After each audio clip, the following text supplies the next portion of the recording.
The man didn't beg, even with blood running down his face, even with his hands bound behind him. He lifted his chin and stared straight ahead. "You're making a mistake," he said. The Korean Mafia lord stood a few feet away, unmoving. His expression was calm. Too calm.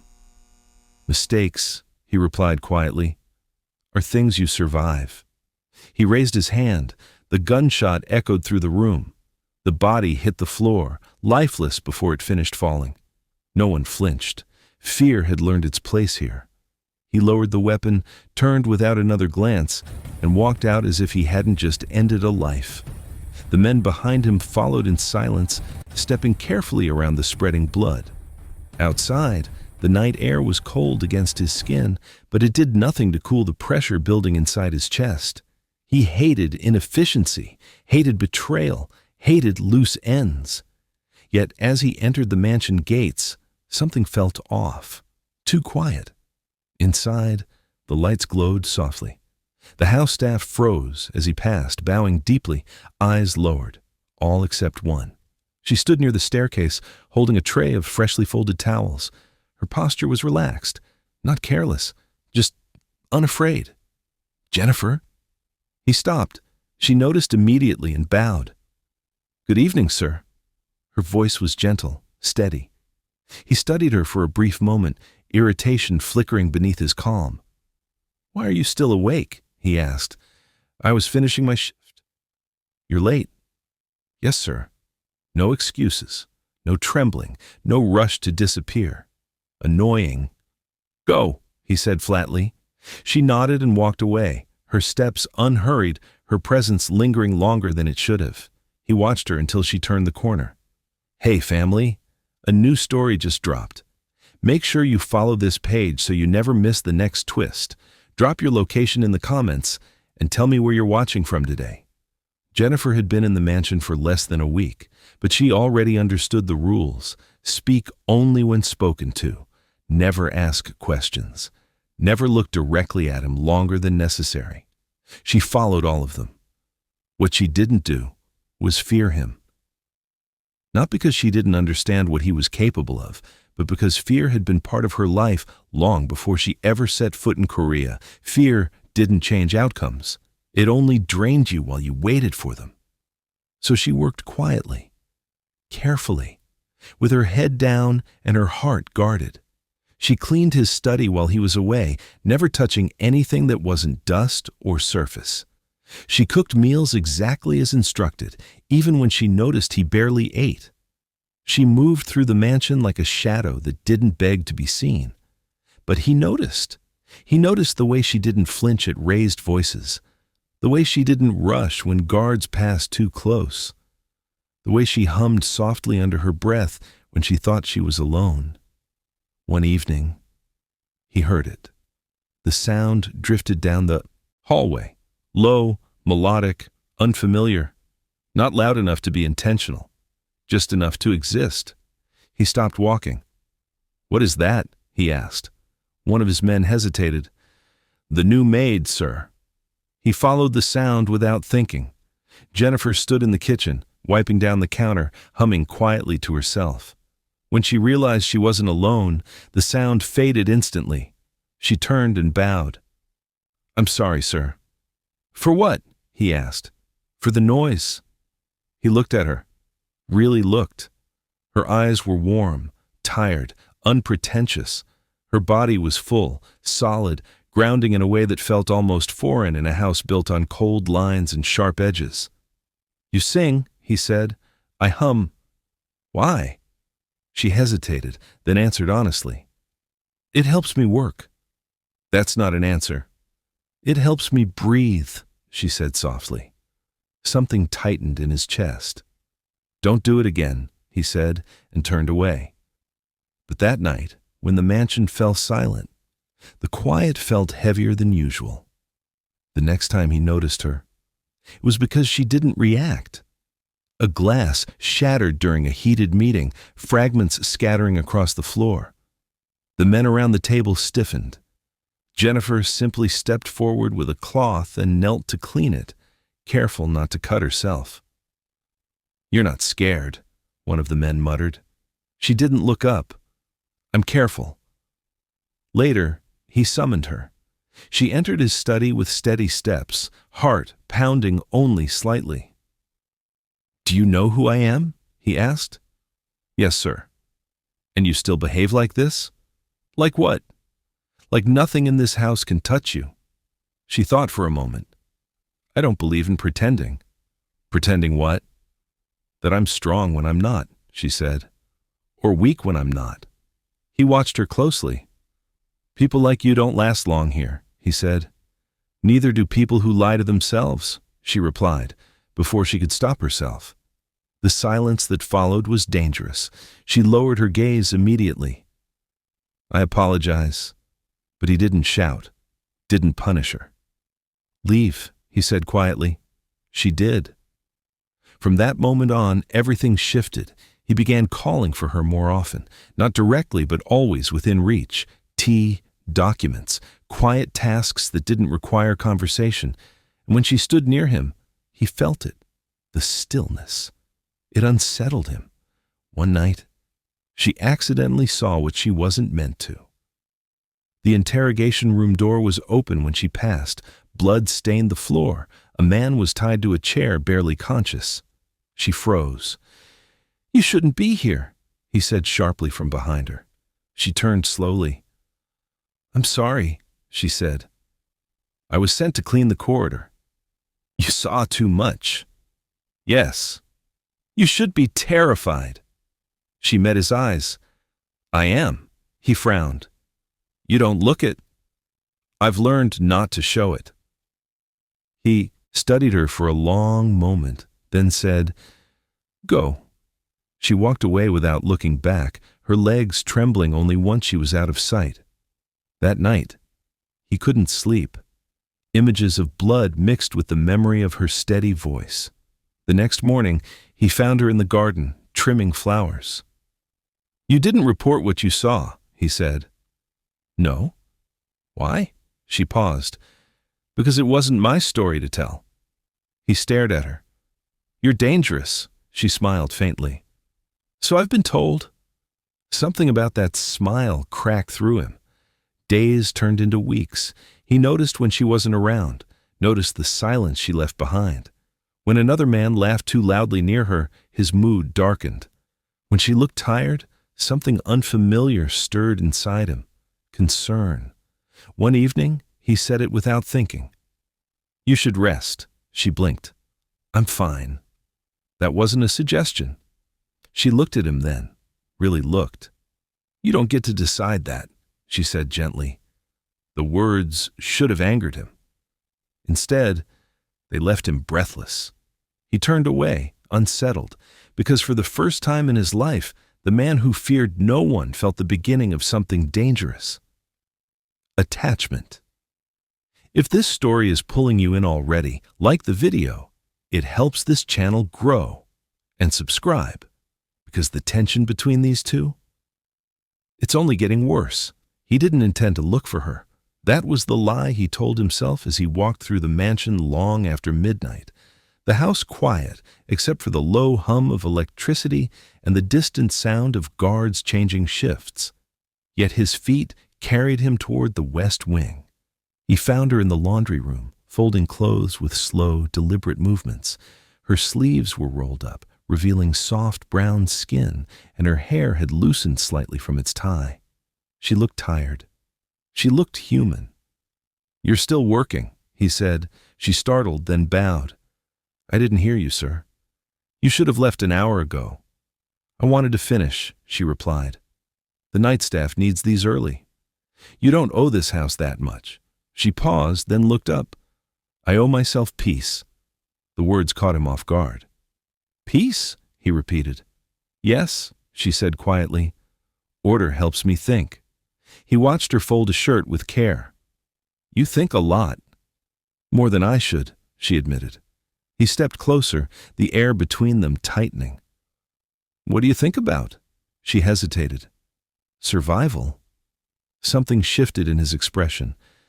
People survive by knowing when to be afraid, he said. She shook her head. People survive by knowing when fear is lying to them. He stared at her for a long moment. You speak like someone who's been hurt. She didn't deny it. Instead, she said, You don't. It wasn't a question. He exhaled sharply. Finish your work. As he turned to leave, she spoke again, softer. You don't sleep. He stopped. How would you know? You walk the halls at night, she said. People who sleep don't do that. The truth sat between them, exposed. Be careful, he said, without turning around. Of what? She asked. Of thinking you understand me. The next few days were worse, not louder, not more violent, worse. He started talking to her, not about business, not about orders, about nothing. Do you miss home? He asked one evening as she poured his tea. Yes. Why stay? She shrugged. Because staying still sometimes feels safer than running. Where's home? Nigeria. He nodded once. I've never been. You don't travel for pleasure, she said. No. You don't rest either. No. She looked at him then. Does it bother you? What? That I see you. His fingers tightened around the cup. You don't. She smiled faintly. All right. But he knew she did. He started noticing how she watched him when she thought he wasn't looking, not with desire, not with fear, with concern. It irritated him more than anything else. One afternoon, he found her sitting in the garden, eyes closed, face turned toward the sun. For a moment, she looked almost happy. The sight made something in him ache. You shouldn't be out here alone, he said. She opened her eyes. I'm not alone. There are men who would use you to get to me. Her expression softened. Then they're foolish. Why? Because you don't belong to anyone, she said, and neither do I. The words echoed long after she left. The jealousy surprised him. It wasn't loud or dramatic. It crept in quietly. When one of the guards lingered too long near her, when another staff member laughed with her, when she smiled at someone else, he told himself it was control. He told himself it was security. But the truth stared back at him every night in the mirror. He wanted her attention. The realization unsettled him deeply. The incident that broke the fragile balance came without warning. Jennifer was cleaning near the lower hall when voices rose sharply from the interrogation room. She hesitated, then turned to leave. The door flew open. A man stumbled out, bleeding, collapsing against the wall. She froze. Then his hand was on her shoulder. Get away from her! The voice was sharp, furious. He pulled her behind him, his body instinctively shielding hers. Did he touch you? He demanded. She shook her head, heart racing. No, I'm fine. His gaze softened for just a second. Then he hardened. You're not working this wing anymore? That's not necessary. It is, he snapped. You don't argue with me about your safety. She pulled her arm free. You don't get to decide my life. The words hung heavy. The men around them watched in stunned silence. You're crossing a line, he said quietly. So are you, she replied. That night, he summoned her to his study. You put yourself in danger today, he said. I was doing my job. You don't understand what's coming. She crossed her arms. Then explain it to me. He laughed bitterly. You think explanation keeps people alive? No, she said. But silence doesn't either. He stared at her, something raw flickering beneath his composure. Why do you care? He asked suddenly. She hesitated. Because I know what it looks like, she said slowly. When a man is drowning and pretending he's fine. The words struck him like a blow. You don't know me, he said harshly. I know loneliness, she whispered. Silence swallowed the room. I should fire you, he said. You should, she agreed, but you won't. He clenched his jaw. Why are you so sure? Because if I leave, she said gently, you'll feel it. The truth in her voice frightened him. He turned away. Get some rest? As she left, his voice stopped her. Jennifer, she turned. If you ever feel unsafe, he said quietly, you come to me. Her eyes softened. You already know I will. That night, he dreamed of her. Not her body, her voice, the way she spoke his name without fear. And when he woke, he realized something terrifying. He wasn't afraid of losing control. He was afraid of losing her. If this tension is tightening in your chest right now, tap the like button. It tells me you want stories that go deeper. And if you haven't yet, subscribe, because the danger surrounding these two is about to explode. The warning came from someone who had never warned him before. They know about her. He didn't react immediately. He simply closed the folder in front of him and set it aside with deliberate calm. Who? He asked. Everyone who's been watching you, the man replied carefully. They've noticed the pattern, the protection, the way you move when she's near. Silence stretched. She's not a weakness, he said. The man swallowed. Boss, you stopped saying that convincingly weeks ago. That night, he watched Jennifer from the doorway as she arranged books on a shelf in the small sitting room. She was humming again, softly, unconsciously. The sound twisted something deep inside him. Jennifer, she turned. Yes? You're leaving this house. Her hands stilled. What? Tonight, he said. I'll arrange transport. Her expression didn't panic. It hardened. No. This isn't negotiable. It is, she said calmly. You don't get to decide when I disappear.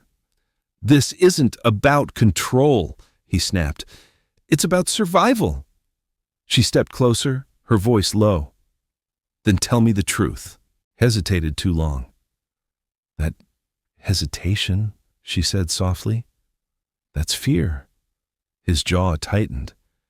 You don't understand what loving someone like me costs. She looked at him steadily. I never asked you to love me. The words cut deeper than anger. Pack your things, he said harshly. You'll thank me later. I won't, she replied, because if I leave like this, you won't be protecting me. You'll be punishing yourself. He turned away, chest tight, fury and fear colliding violently. The attack happened before dawn. Jennifer woke to the sound of glass shattering. She sat up just as the door burst open. A masked man lunged. She screamed. A gunshot rang out almost instantly. The man dropped before he could touch her. He was there, blood on his sleeve, eyes wild, breathing hard. Are you hurt? He demanded. She shook, barely managing to answer. No. He pulled her into him without thinking, holding her like he could shield her from the world with his body alone. I told you to leave, he said hoarsely. You didn't tell me why, she whispered. More footsteps echoed down the hall, guards, shouting, chaos. He pulled back, face dark. This changes everything. Later, when the mansion was locked down and the threat eliminated, she found him alone in the study, standing by the window, hands trembling slightly at his sides. You're bleeding, she said. He looked down absently. Not mine. She crossed the room slowly. You were afraid. He laughed bitterly. I don't feel fear. You do now, she said gently. He turned to face her fully, something raw exposed in his eyes. They came for you, he said. Because of me. She nodded. I know. You should hate me. I don't. That makes you foolish. No, she said. It makes me honest. He ran a hand through his hair, breathing unevenly. I don't know how to protect you without destroying everything else. She stepped closer. Then stop trying to control the outcome. That's all I know how to do. Then learn, she whispered. His voice cracked. I'm afraid. The admission stunned them both. I'm afraid, he repeated, of losing you, of needing you, of becoming someone I can't recognize. She reached for his hand, and this time, he didn't pull away. You don't have to be fearless, she said.